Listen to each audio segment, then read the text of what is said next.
again, Dr. Keegan. Okay, thank you, Madam President, board members. We're going to, Teddy is going to come up and do a presentation overview of the zero-based budgeting process that we will be implementing this year.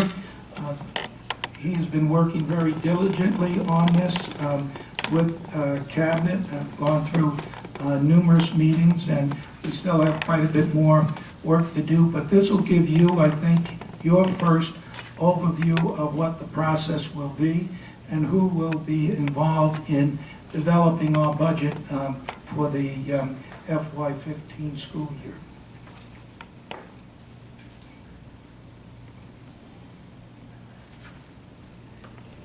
Okay, I'd just like to make sure that everyone has a handout. I hope I made enough. There's at least 10.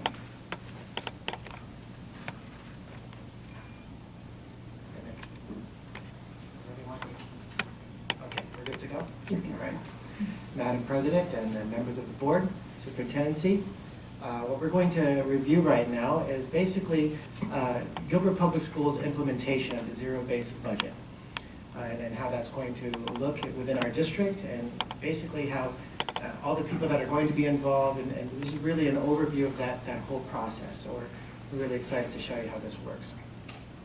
To begin with, we're going to talk about the whole purpose of doing this is to preserve the core services of what we do as a district. We provide education services, and that is our core.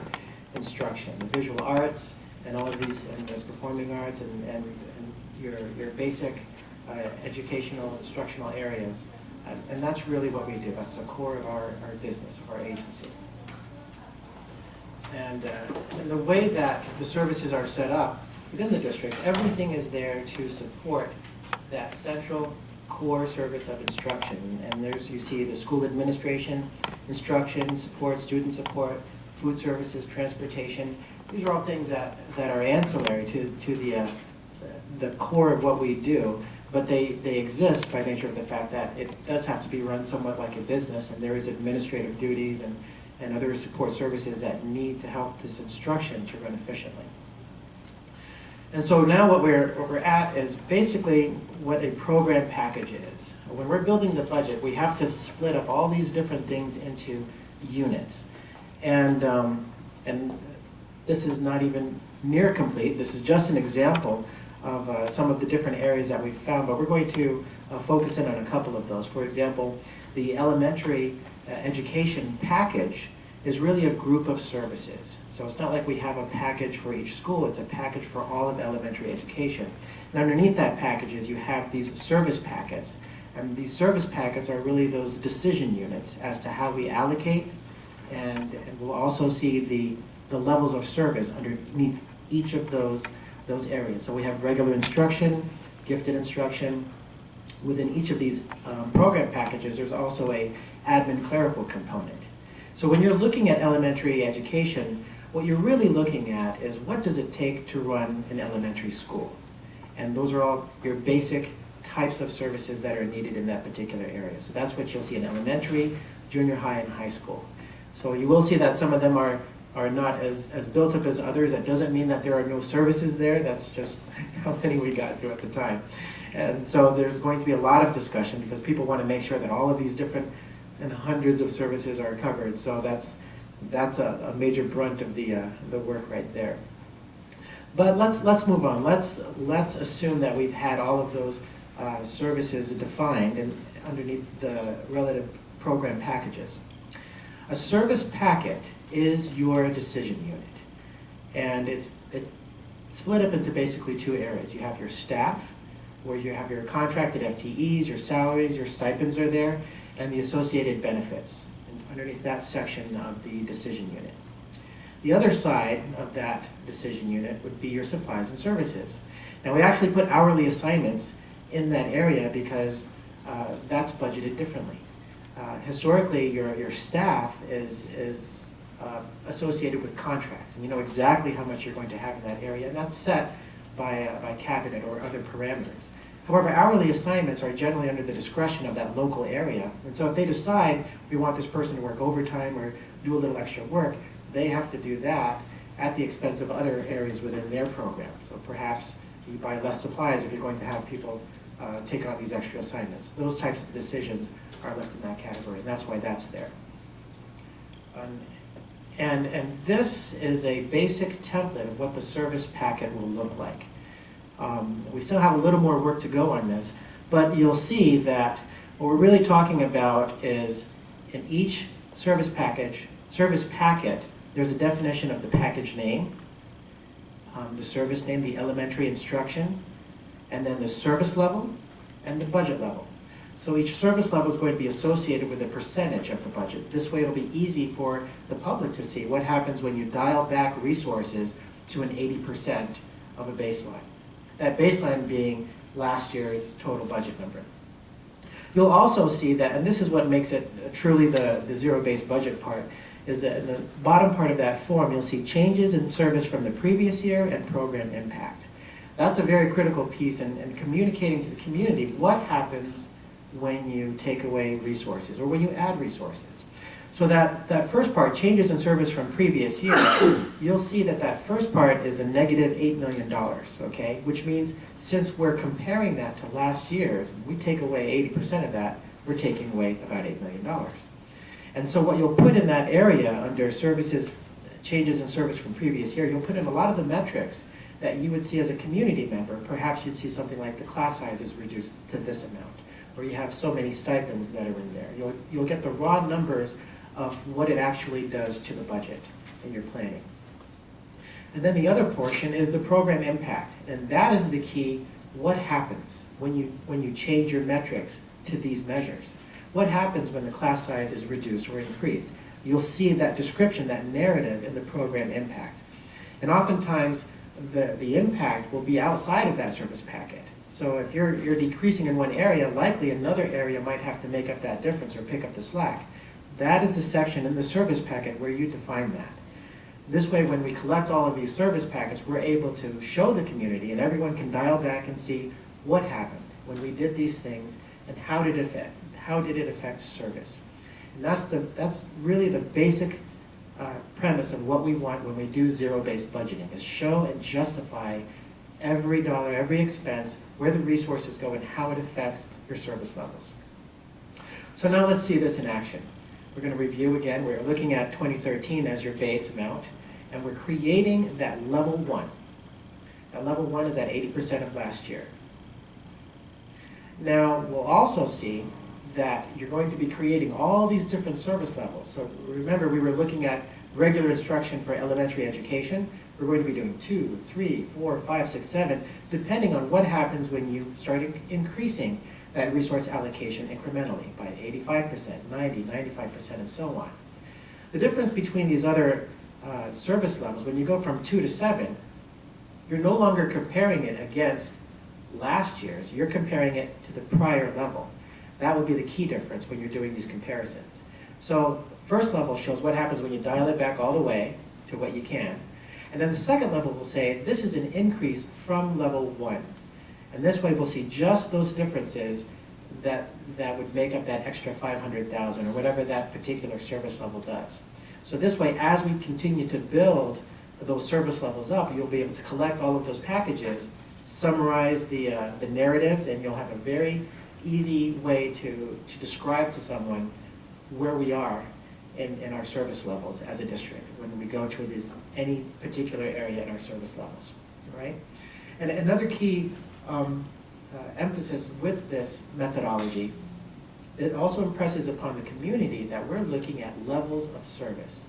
So there is an expectation that when you decrease a resource in a particular area, you're going to decrease the level of service. You're likely going to decrease the level of service in that area and be able to measure that. And over time, as we go year to year, we're going to be able to be more accurate on these because, of course, a lot of these are predictions and projections based on what we know about our business. Of course, after it's all said and done, we'll be able to look back at those numbers and really make some more concrete conclusions as to what happens when we go back. And then that will help us to feed into next year's process because we'll know what happens when you change resources in those particular areas.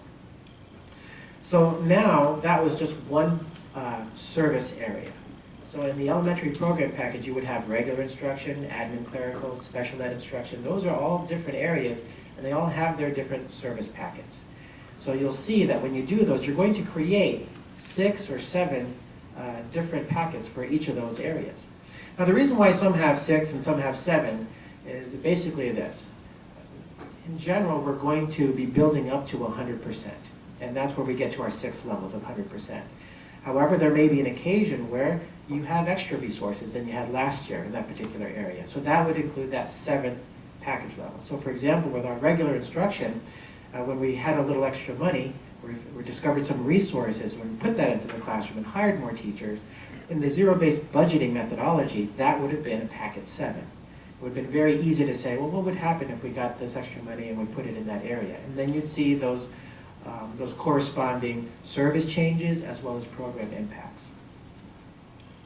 So now we're going to talk about the work that gets involved in doing this. We're going to start off with a packet development committee, and in that, it's very, one of the key things that you'll notice is that the administrators are outnumbered in all of these committees. So you'll have a district office administrator, which serves as the chair. You'll have your school administrators. You'll have 4 teachers, a support staff member, and some community members. And that's going to be another key point throughout the creation of this, is we're going to get community involvement and input every step along the way as we create these different service packets. And that will also serve to educate the community as to how the business is done here in Gilbert Public Schools.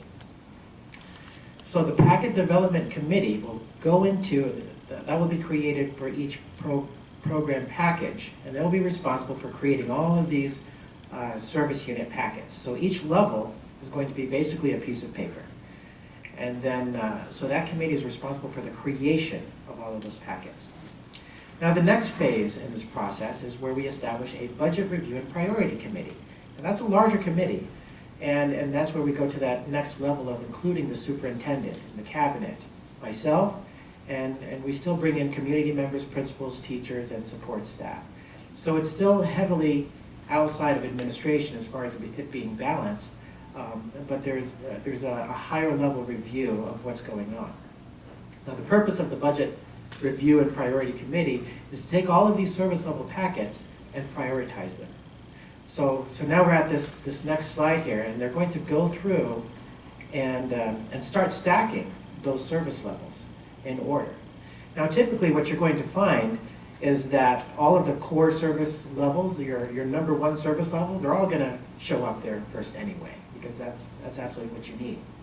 But what may tend to happen as you go into the higher areas, for example, let's say that we've already stacked level 2 of special education instruction. It may be decided that before we go to level 2 of instrumental music, that we're going to bring in level 3 of regular education. So, and then it may pick up where it left off. So what this committee does in the prioritization, every single service area and program package competes with each other in this round, basically. And so now the community gets a very clear view as to where the priorities are set within the district. Not priorities as far as the entire program, but priorities even at the level of service in each program. Is it more important for us to have so many teachers in the classroom as opposed to so many social workers on campus? Those types of things will be vetted out in this process, and the community will have a very clear idea as to where those priorities lie. In fact, some areas you'll just keep on stacking from a particular area depending on what type of area you're looking at. Now we're entering phase 3. This is the phase where the superintendent takes that stack of paper, be binded and look nice, of course, and he's going to present it to the board. Now the board will have the chance to look at this and make some adjustments. Now at that time, the total revenue will not necessarily be available, but it's not really necessary for this phase of the process, and I'll show you why. When the board starts to review all of these service packet levels, so there's quite a bit of work involved, quite a bit of hours involved, and you're going to be educated on exactly what happens at each level. So there'll be a lot of, I can't even emphasize how many hours we're talking about here at the moment, but that's going to be a lot of education as to how this works. And the board will have the opportunity to swap in and swap out various packet levels. And that's another layer of establishing the priorities in what we have. The board does not necessarily go into the individual service packet and take it apart, because those are considered your atomic levels of what's already been decided. But they'll have that ability to help enforce those priorities as they see fit. And that will be a discussion, a working session, or however that gets done. And then the final phase, after we've decided where our priorities are, then we bring up the revenue. Now the revenues will actually tell us which level we're able to fund at the service levels. So you'll see right above that level, all of those service packets that couldn't afford, they get dropped, they disappear. And so then at that point, we're also able to clearly communicate to the community what didn't happen when we didn't get this money. What service levels can you expect? And that's really why this becomes a very useful tool for communicating how things work and what a zero-based budget means.